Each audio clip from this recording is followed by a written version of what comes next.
Hi there, I'm Christine Dunbar with SpeechModification.com, and this is my Smart American Accent training. Welcome to our Friday live question and answer, where you can come to ask your questions about the American accent, pronunciation, difficult words and sounds, intonation, and everything else related to improving your American accent.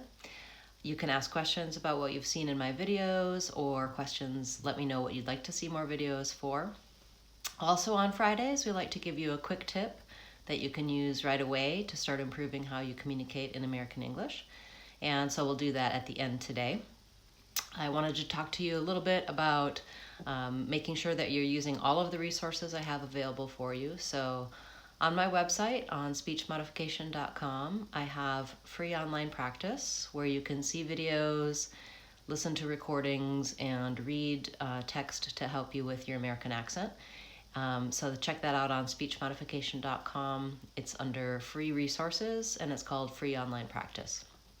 I also have online courses that you can be a part of. I have some free mini courses that you can take for no charge and learn a little bit more about the SMART method of American accent training. I also am running a special now for new students. So for just $1.99, you can sign up for 1 month of my SMART professional training. And that's a comprehensive training to give you everything you need to begin to improve, to learn the methodology for practicing and improving on your American accent. So check those out on my courses page. That's a good deal, that's special. It's usually $20 a month, so it's under $2 for your first month. So let's get to the quick tip today. We've been talking about in the videos and in our Friday classes about syllable stress, about how to pronounce longer words correctly. And many times people have accurate pronunciation. They're using the right sounds, the right vowels, but they are not using the right intonation patterns, and this can make it difficult to understand your sentences and your words. So we're going to look at a few words today that change stress. Okay, we have a question. Hard time pronouncing the voice TH sound after CH, such as in the word change that. How to transition. Listen and imitate or practice. Okay, so change that. So you're having trouble going from j to the. And that makes sense to me because j is a pushed out sound with rounded lips, j. Whereas th, I have to have that interdental tongue position. And I would say change that. Basically, there's not a very smooth transition between those two. I would say practice slowly, change that, and feel the tongue position for both. And then just try to move, speed up as you practice, going from the j to the. I'm trying to think of some other phrases besides change that. You can practice on multiple phrases. You can also just practice on the j and the, j, the, just to feel and transition with those sounds. It's definitely one that we can't really link because the sounds aren't very related, and typically people will have a little bit of a pause between those words in their fluent speech. Good question, and thanks for pointing that out.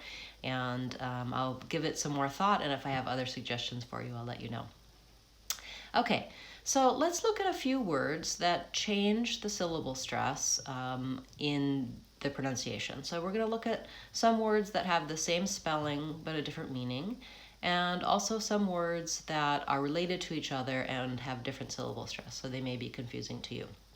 So firstly, there are some words that are spelled the same, but in some contexts can be a noun or an adjective, and in other contexts they're a verb. So for example, the word present, that's the verb version. I'm going to present some information to you, versus present, I'm going to give you a present or a gift. Spelling is the same, meaning is different, and what I was doing there that's different is I was using a different syllable stress. It also changes the pronunciation. So the rule for those types of words, not all words, just words where the spelling is the same and the word is different as a noun or a verb, is that we stress the first syllable when it's a noun. So for example, for the word project, the first syllable is lengthened and there's a pure vowel ah, project. Versus when it's a verb, project. The first vowel is schwa, it's reduced and it's short, and the second syllable is stressed, project. So project, project. Same thing with present. First syllable stressed, present, pure vowel and long, present, versus present. First syllable is, the vowel is changed to vowel I, reduced, and zent is stretched. So, for example, the project is finished. I need to project my voice. Or the present is for you, also adjective, at the present time, has the same rule. Or I'd like to present you with this gift. So that's a rule for words like project, present. You can find more of these types of words. I have a video that highlights some additional words, and I have something on my online practice that you can go to learn how to practice on these words and to identify more of them. Hello, nice to see you. Secondly, you can, let's look at other words where we can, as we add syllables, we change the syllable stress and we change the pronunciation. So I have a number of videos about this as well. Today we'll use the example of product, production, and productivity. So as I'm saying those words, the syllable stress changes. For the first word, product, the syllable stress is on the first syllable, and we use the pure vowel ah, product. You can see in the dictionary that we put a little diacritic there. If we put a little diacritic before that first syllable, and that says that syllable is stressed, product versus productivity. The syllable stress is before the middle syllable. So let's look at what happens with these words. Product, I have a pure vowel on ah, it's lengthened, and the second syllable is shorter, product. Production, I have the stress on the middle syllable, it's lengthened, and this first syllable, that changes to vowel schwa. So I lose my pure vowel because it's reduced to production. And then lastly, in productivity, it's a 5-syllable word actually, and so it has secondary stress as well as primary stress. The primary stress is on tiv, that's the longest syllable, productivity, but the first syllable goes back to a pure vowel o because it has secondary stress. It's also important. Productivity. You can also say productivity. I tend to say productivity. Note, there are reduced vowels, vowel schwa, in the unstressed syllables.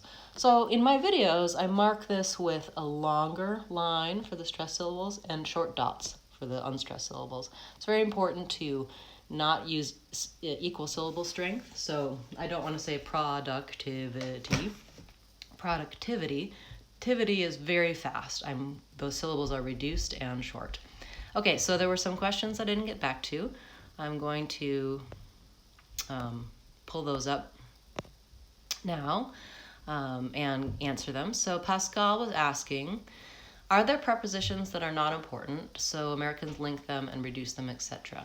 Sometimes I want to link it so much it sounds weird, like I put it on the table.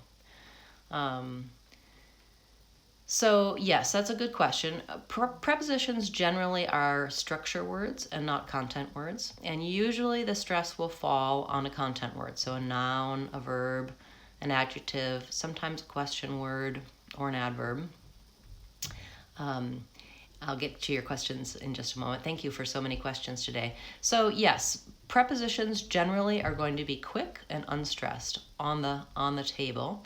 The only time that we would stress a preposition is if I'm trying to highlight the position. So for example, if you said, are your keys on the table?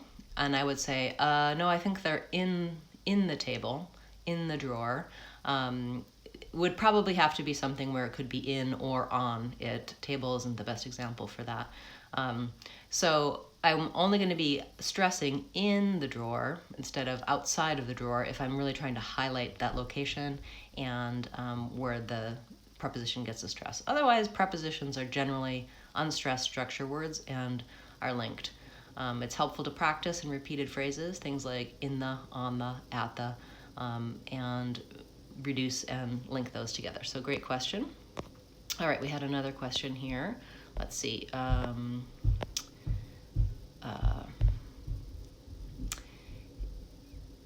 Pascal's asking, his tongue gets off track and it sounds weird. So I'm thinking you're asking that about the prepositions.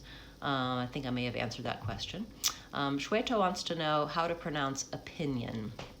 So opinion is a good multisyllabic word, for a good example for us. So let's take a look at that. The word opinion, I'm going to write it out for you, Shweta. Opinion has second syllable stress. So opinion starts with a schwa. Even though it's letter O, it's an unstressed syllable. Pin, vowel I, pin, and then yun, the I-O, makes kind of a y sound, yun. And there's really almost no vowel, so that's a syllabic N at the end. So try it with me. Opinion. So pin is really where you're going to want to have the length, and the pure vowel, and yun have reduced vowel schwa and syllabic N. So in my opinion, that's a difficult word. Hi, nice to see you, Majid. Thank you so much for your questions today. So we've been talking about syllable stress. It's great to have you here. I have a number of videos in my intonation playlist that will tell you about syllable stress for common words, for specific words like productivity, where you can look at how it changes from syllable to syllable and how the vowels change as well. Majid wants to know how to pronounce iron. Iron is something that you would think based on the spelling would be iron, but it's actually iron. So let's write out that word. Iron. So iron has vowel I with the diphthong. So we glide that together, I, and then it's like earn, vowel and syllabic N. Iron. So it's almost the same as if I were saying the words I earn. I earn the money, I earn the clothes, iron. Stress is on first syllable, iron, and second syllable is reduced. So I hope that helps you, Majid. Iron, that's a good one. And then we had another question. Let me just go back to see what that was. Apologize for my finger in the screen. That's how I'm able to go back and look at the chat messages. You're welcome, Majid. Okay, Pascal wants to know, can I say, where are you, like, where are you?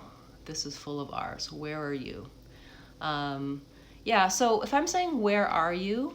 If I'm trying to highlight R, then the stress is going to be on R. Where are you? Like, I don't know where you are. Where are you? Then I'm going to really use that diphthong R with the ah and the If I'm just casually saying, where are you? Then we're going to say wearer, where basically it's the syllable, like you said, Pascal. Where are you? It's almost like where apostrophe re. So that is a little bit challenging. In my linking and reduce sounds, I have a video about reducing the word R and where we do it. So we do say, who are you? Where are you? What are you doing?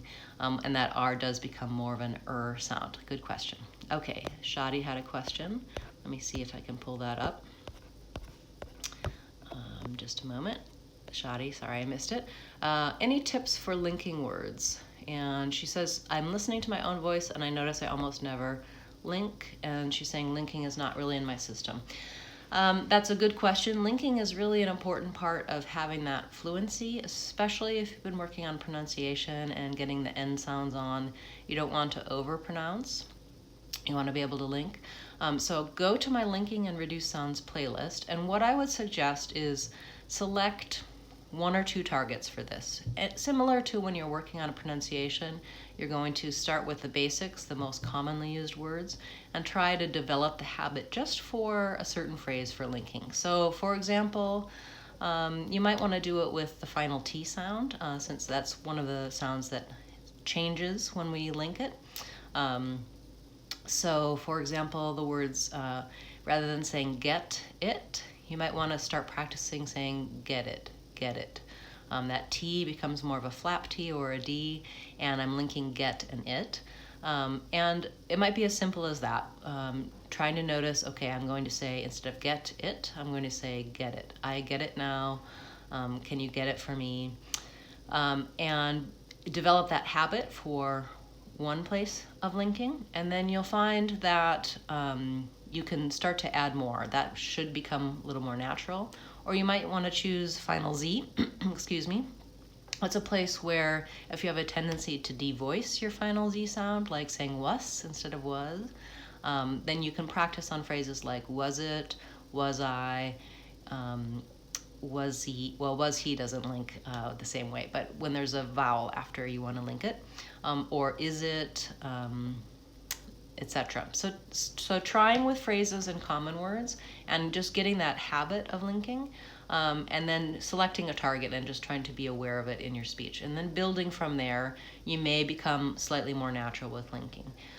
It's true that you might actually be linking and not realizing it. I know you've been listening to recordings of yourself and hearing that you're not doing it very naturally or very consistently, but many times that in order to speak fluently, we have to link to some degree, so try to listen for where it's happening naturally and build on that.